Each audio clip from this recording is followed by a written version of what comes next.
Crystal? Oh. Crystal is a seasoned social impact architect, content curator,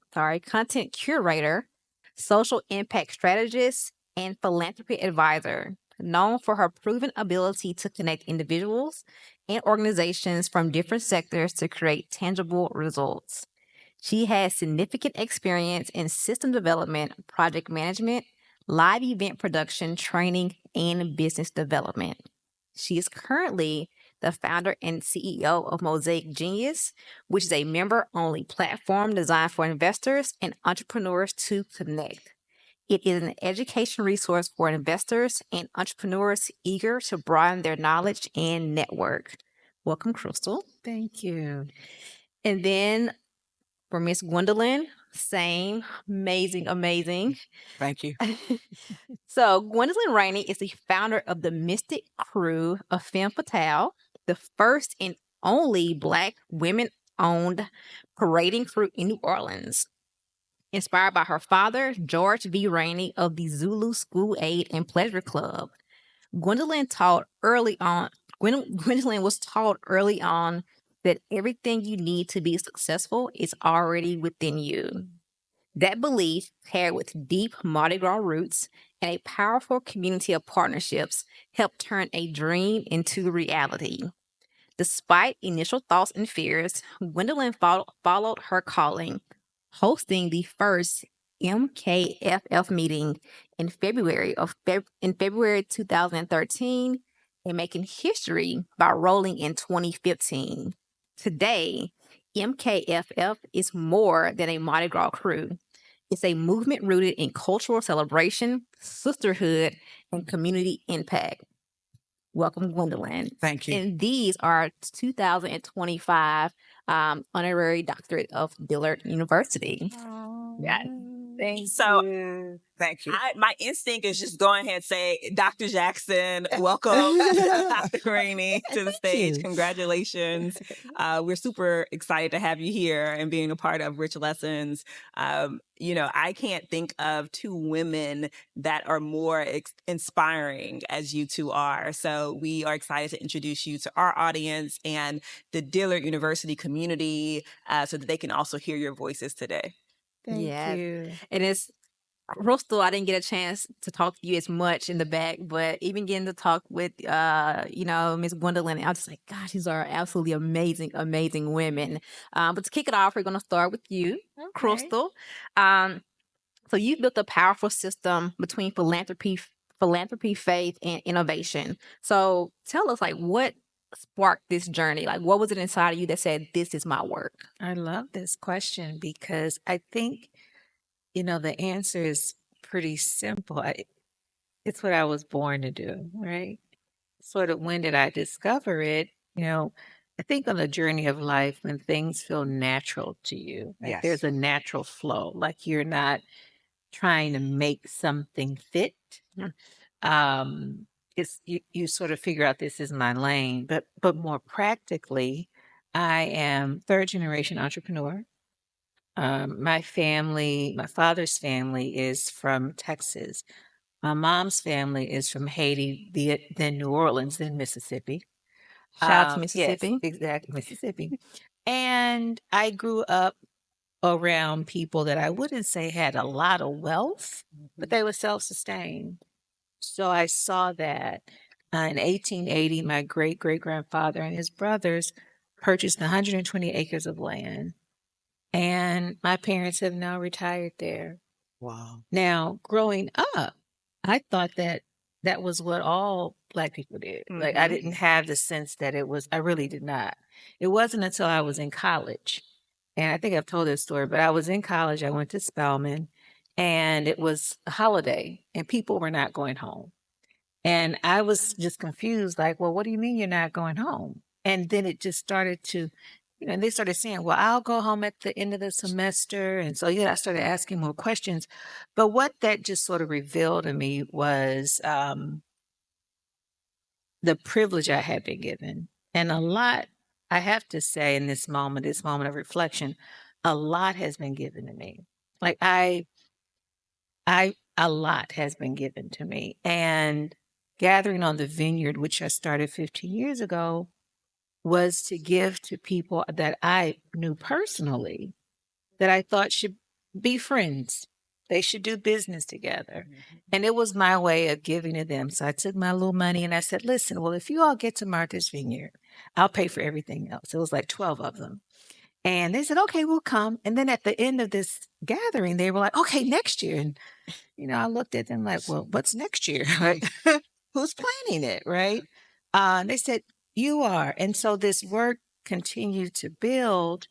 And at the end of the day, I was recreating community that I grew up with, a safe space. And I think that is so important. Space is so important. And I don't know that our community has had the privilege of that. Dillard is sacred. New Orleans is sacred. Mm-hmm. And so how do we build safe space and community for people? That's my life's work. I love Absolutely. that. So something that you said, which is going to connect to you, Dr. Rainey, Yes, Doctor. was Dr. Rainey. something Dr. that Dr. Jackson. Guillory actually noted in our conversation. And she was speaking of both of you. And she said what really resonated with her is, and the connectivity was your entrepreneurial spirit. Mm. And I love the word spirit, but I think about it being like ingrained in your blood, Yeah. right? Like Yes. this is a lineage, the legacy that That's has right. passed on through both of you. And so, Dr. Rainey, for you, when you think about what you built within Fatale and that entrepreneur, what it takes to do something of Yeah. such magnitude, what sparked that that desire to want to build a crew led by Black women and for it to have grown so big? Where did that spark come from?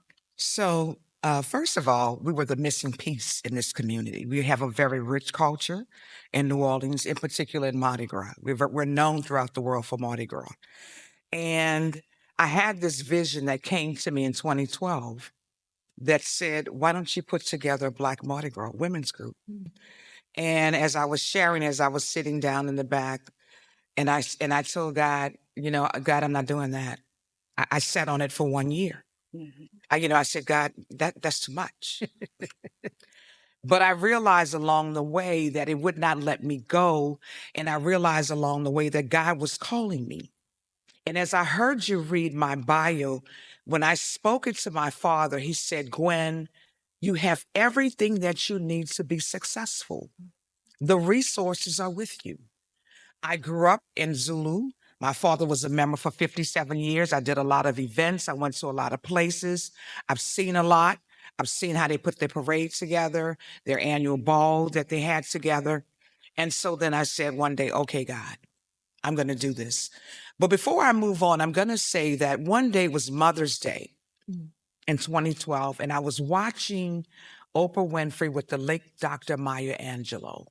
And I'm going to paraphrase this because Oprah asked Dr. Angelo, she said, what is it about your life that makes you do what you do?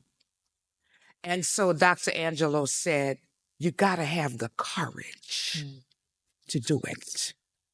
And that spoke to me as well. And so I began to move out in it, and I asked lots of ladies, and some people dropped off for different reasons. And the 12 ladies that believed in me and were committed to the endeavor, because I said, it's a lot of work, right? And it was time for our little girls and our girls of colors to see themselves in the Mardi Gras world and grow up one day and say, you know what? I can do that. There's a space now that's created for girls of color and for women of color in particular, because we do not discriminate. We accept everybody. But there's a space now in this city that our little girls can see themselves. And so that's how the vision was born. Amazing. Thank you. I was at, we talked about how the gala and the ball has grown, and I had the opportunity to attend this past season, and I was just like blown away. Like, just love seeing the growth of someone's vision from an idea, from a thought to now what is being catapulted on like this world stage. So thank you for giving that to And this thank you for community. believing in us. Yes, yes, yes. I love that. Speaking of communities, Dr. Jackson, you're right. You gotta go ahead and put You got a condition. yes, you gotta put the doctor already in there. Dr. Jackson. Dr. Jackson. Yes. Sounds Speaking nice. of communities, one thing that you have done an amazing job of is when it comes to finance and money and bringing that and giving access to that to the Black community. Savitra and I both as startup founders, you know, we've had our times with venture capital and raising money. For you, what was the pursuing or in the intersection of faith and finance and saying this is my opportunity to get more access into the Black community when it comes to money? Yeah.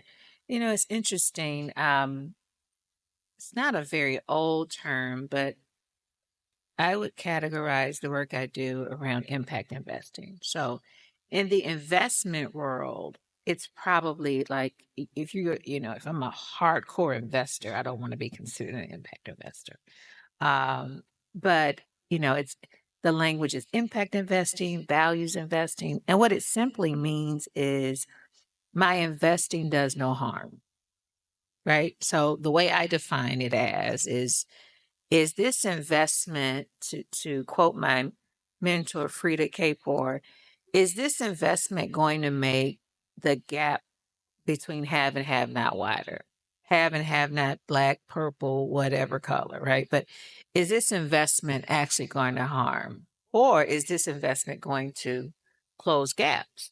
And I'll give you an example because all of us, one thing I always tell people about money is you cannot judge how people spend their money. Mm-mm. It is their money and it is their right to spend it however they want to. Because imagine someone walking up to you telling you what to do with your money. What do you say?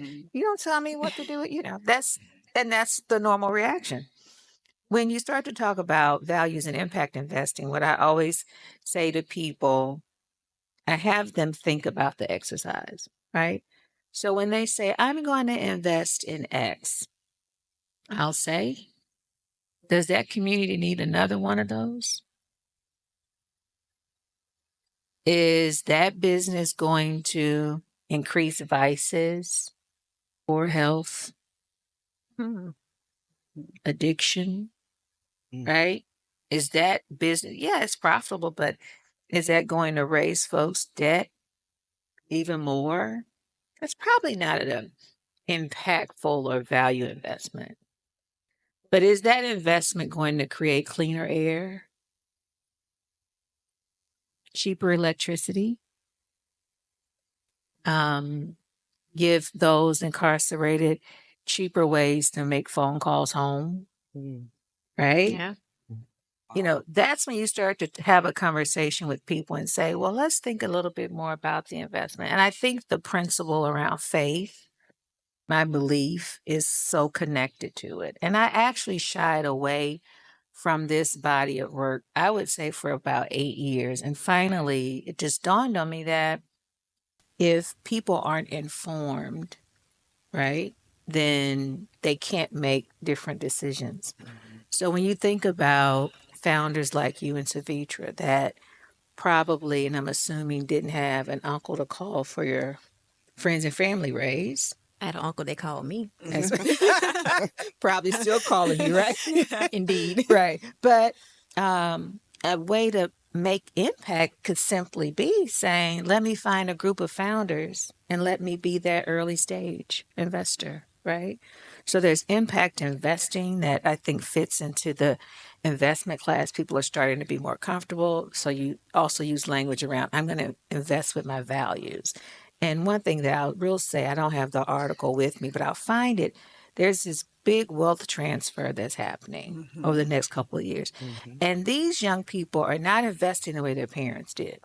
They're investing with their values, right? So it's going to be, more of a conversation. And the last part that I would add to that is another way to think about this whole idea of finance and faith at the intersection is, during the pandemic, I learned a very important lesson. And my mentor said to me, it was one day, when we felt like the world was just about to collapse. And he we were on the phone. He's real calm, and he said, "You need to create a life you can sustain." Mm. And I started looking around and thinking, do I need all of this? And I was so convicted and said, this next leg, like, you don't need anything else. Mm-hmm. Right. And so if my money is not speaking to what I value, where I place it, then, I had to sort of recalibrate and regroup. And so for me, it's a very personal decision that says if I've been given something, which I believe you have everything you need, Mhm. then your money should also reflect that. I love that. Yes. And I will say, Dr. Jackson is someone that's going to keep you accountable. She'll send me a text message and say, what do you think about this? I'm thinking about your career, your long-term success. She does not mind getting you together. So I appreciate that about her and how that comes from, the things that she was taught and what she learned and how she's passing that on to others. Now, this is a question I want to ask to both of you, and I'll actually start with you, Dr. Rainey. I always say you have to have a little bit of audacity and boldness to do things on a big scale, right? Oprah once said in a conversation that someone asked her, who do you think you are? Because she was trying to do something. She was like, oh, okay, I'm going to have to show you better than I can tell you exactly who I am. Dr. Rainey, starting with you, when you think about what you've built with Fatale, what challenges have come in your way in doing that, and how have you overcome them? So I was told that's not going to happen. We're not doing that. And if I could take that line from Oprah Winfrey, who are they to tell me that I'm not going to do it? I am God's child. And I just took the ball by the hands. I went to the meetings. I wrote letters. There were people that believed. There were people on the outside that had no connection to it that was like, that's not going to happen. Those people are not going to allow this to happen. I could not have that kind of spirit. I had to have the faith that what God had placed in front of me, right? Where there is vision, there is provision. And I know God had given me this vision. So whatever the naysayers were saying, you know what, God, He has the last word. And I had my challenges, but I kept moving forward. I kept believing and I kept trusting. And it happened sooner than I thought it was going to happen because I was preparing for that parade in 2016 when I got a call from our mayor, who was a city council person at the time, Latoya Cantrell, and she said, Gwen, if you do not go in 15, you're not going to ride in 16. I had 6 months to put that parade on the street. I left. I asked my boss, could I leave work early that day? I left. I went home. I had to digest it. God, how is this going to happen? And I got up the next day and I called my father. He said, Gwen, it's going to be okay. And I got up the next day and I put one foot in front of the other. I called the ladies on the board. I said, we got 6 months to do this, right? And also for me, getting the logistics together correct for the parade, I was reigning as the first Femme Fatale queen, right? And it was dear to me to do that since I had a lot of knowledge of how things work, because I wanted to set an example for the women that were coming behind me who wanted to say, you know what? I want to make an investment in myself to represent the mystic crew of Femme Fatale to New Orleans and its guests. And that was important to me to do that. But yes, I did have my challenges, but I kept the faith. Wow.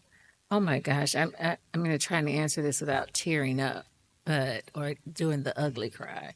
But it was very hard.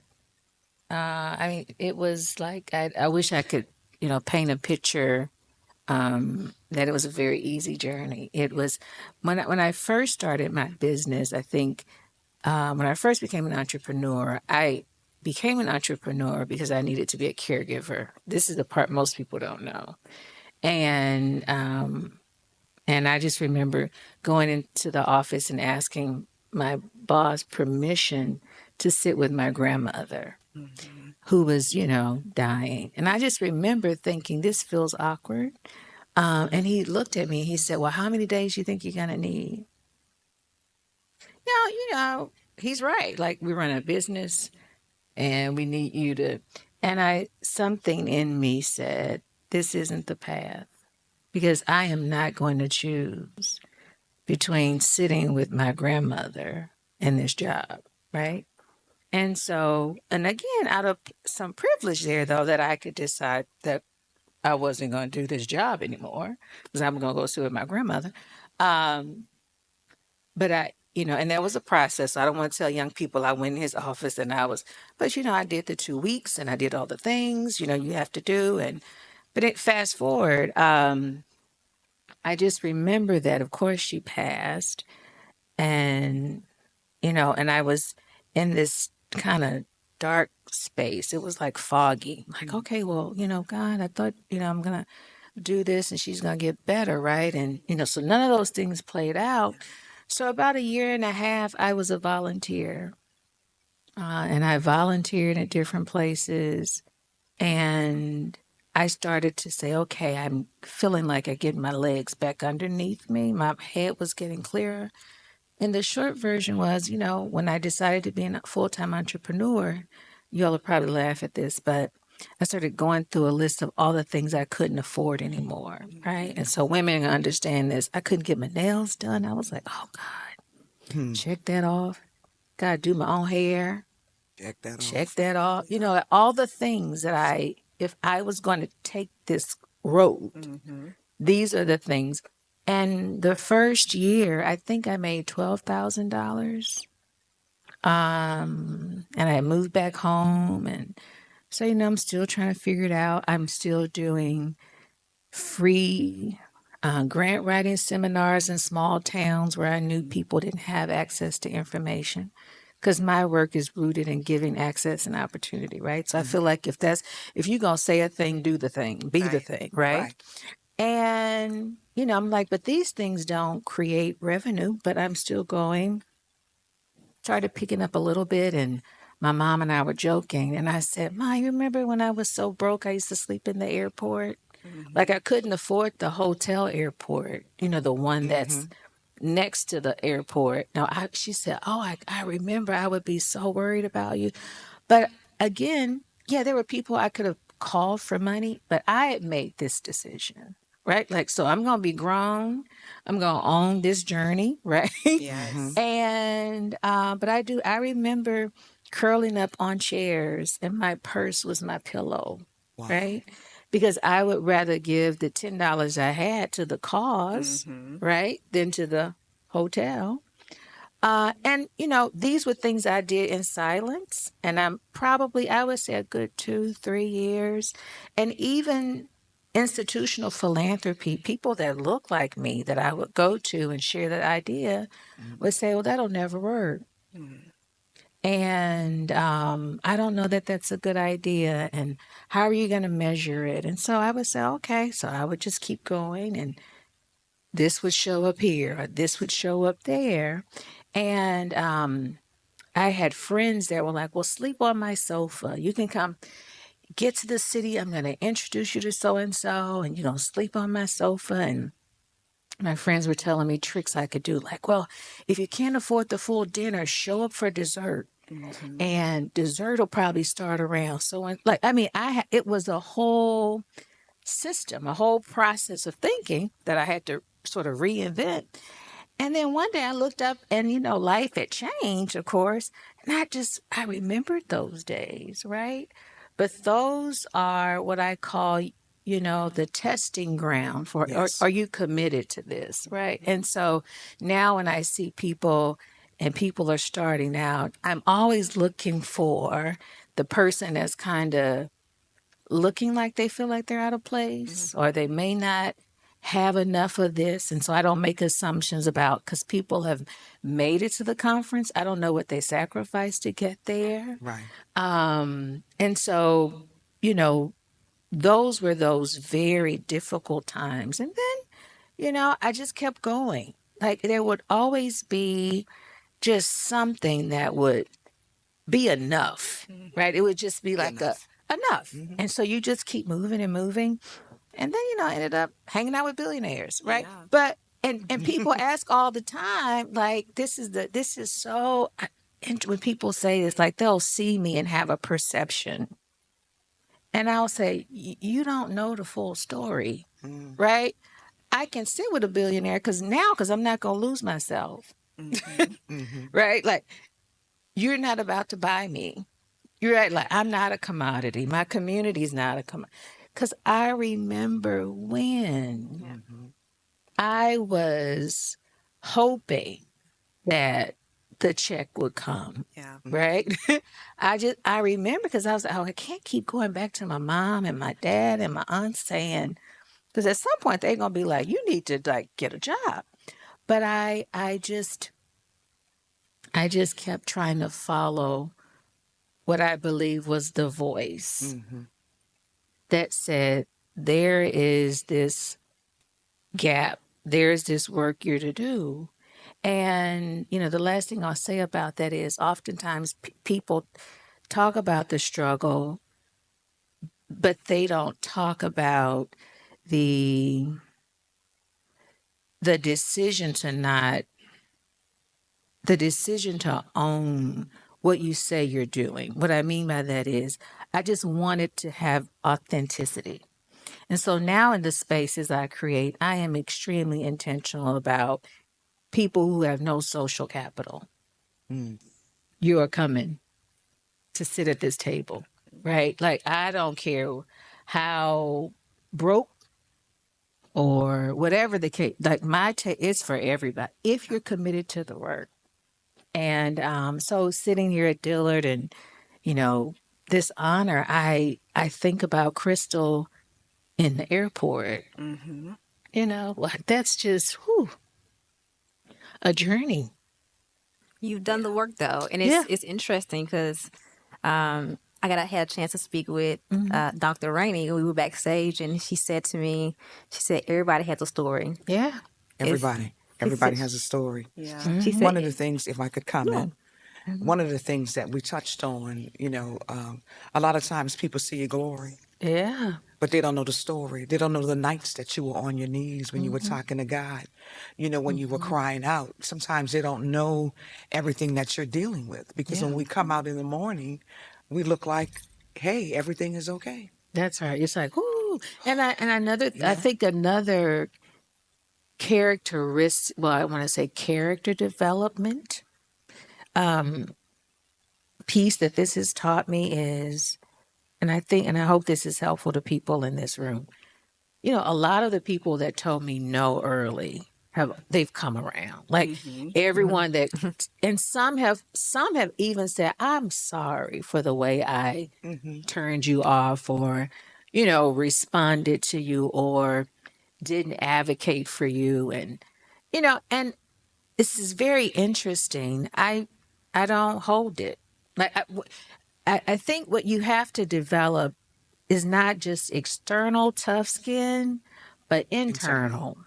Because I knew that part of what I was recognizing was they're saying their responses to me have nothing to do with me. Yeah. It was more about their own stuff. And, you know, I'm grateful and I'm very, very grateful. And when people comment, you know, I just kind of hug them so they don't, you know, I'm like, it's okay. It's okay. I wanted to add that because on the journey, if you don't do the internal work, the external will be very, very difficult. Because people will even say to me, don't you remember when she said this? And she was like, no, I'm not going down. And I was like, I really don't remember. Right. Right now, it's not that important. Like, we could talk about it and kiki and laugh about it later. Yes. But I do think you have to like sit with it and do the the internal work as well. Yeah, it's some of the things that you said really resonated with me, but something about you is that, and Dr. Guillory mentioned this, that a lot of people may not know who you are, but it's interesting to me because you kind of designed it that way. That's to right. kind of be behind the scenes, but the people that need to know do know. Right. And so many people who think there's so many levels in life, right? Yes. And I talk to so many people who met you and know you, and you introduced them into spaces that they didn't even know existed. Yeah. And they thought they knew everything. They thought they knew who was doing this over here, who was doing this over there.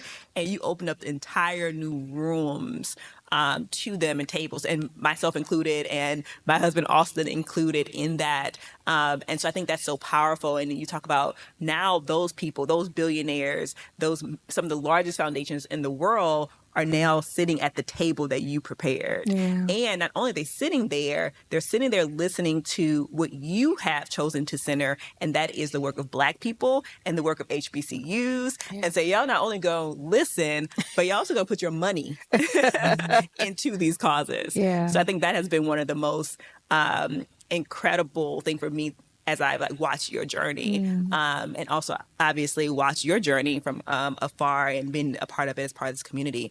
Now we've had some questions. I'm gonna throw this back to Sheena from those who registered, and we want to kind of get into that Q&A, and hopefully you all have definitely been inspired today. But I really want to start with this question related to both of your honorary doctorates. And the question is, what does this doctorate mean for you? What does it mean to you? And what can you share with the students here at Dillard who are preparing to walk that stage? Do you want to go first? So I would say, as I was talking in the back, and I said, all week I just been I'll get a chair and I'll just sit. Just sit. Because I'm in shock, right? Me getting an honorary degree, right? I didn't see this one coming. Not that you always see things coming. Definitely did not. I was very surprised by it, but it's very humbling, and I don't take it lightly. And as we sat in the auditorium the other night with our Femme Fatale membership, I spoke to the membership to tell them that, this was coming. And I said to them, really, I've been working in this community all my life. I've been servicing people. People didn't even know that I was a municipal bond trader on Wall Street because they just knew my dad had this restaurant. And I was always home working, and would always see me with a tablecloth on with black and white clothes on, right? So I don't take it lightly. I've worked in this community. I've met a lot of people. The work that I did in Rainey's helped me to get with Femme Fatale and just other things in the municipal and investment world. And so it's been a blessing. And for me, it's just a culmination. And I'm just so grateful that Dr. Guillory, you ladies, the university thought enough to think about Gwen Rainey and bestowing this honor on her. And thank you so much. Thank you. Yeah, I just have to thank Dr. Monique Guillory, right? Because I definitely didn't see this coming. Like, it was not like, I don't even know that it was On a bucket list, right? No, because I just didn't think it would be, right? So it's, I definitely didn't see that. What I would say to Dillard students is, I was saying to the young lady in the back, do not box yourself in. Do not set limitations for what you want to achieve and see. If you can dream it and do the work, it's possible, right? And that's really, you said it, but that's really it. It's do the work, right? And if you believe it's so, I think the ancestors will show up for you. I mean, be honest, this is probably the first week I've had a chance to even process this, right? And I have a cousin that is brilliant and zealous and just all the things, and as soon as I told her about it, I didn't have to do anything else. She just took over, right? And so I'm grateful for family. And, when you just do the work, sometimes it's good to have people around you to kind of push you into celebrating. So I'm really excited about it.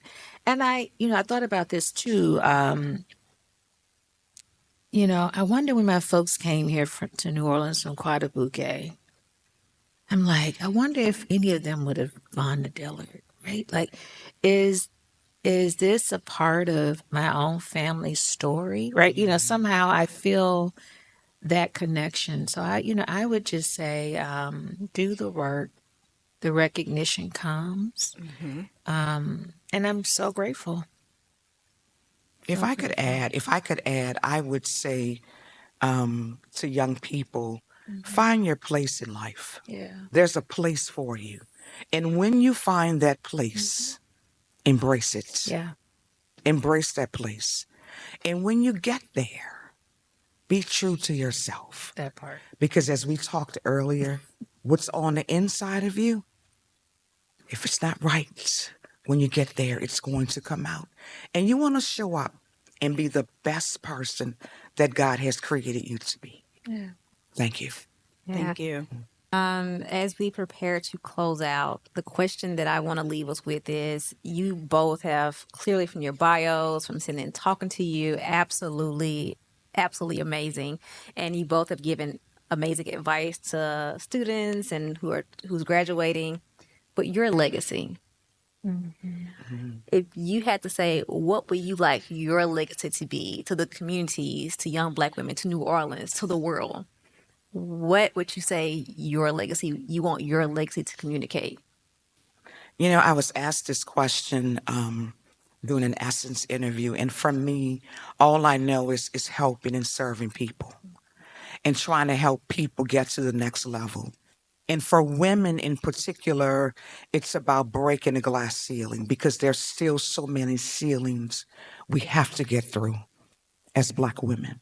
So for me, I would just like my legacy to be known that, she helped somebody.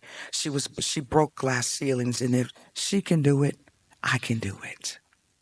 I love that. Well, I'm a little partial. I like the name of this podcast, Grits. I'm a Southern girl. Yes. Right? All day. And I remember when I, moved other places, people would, jokingly make comments, right, about, oh, you Southern. Da, da, da. I remember I moved one place. I was like, where can I buy some grits? Like, what are we eating here? Like, what is this? Right? Some good grits, too. Have you all ever had grits? I'm going to cook and have you all over. My legacy is, it's this. It's on the sofa with you, the two of you. I hope you go further than I will go. I hope you'll have more ease. So my legacy really is rooted in creating access and opportunity. So, we're opening our first Southern office, working on our Southern work here in New Orleans.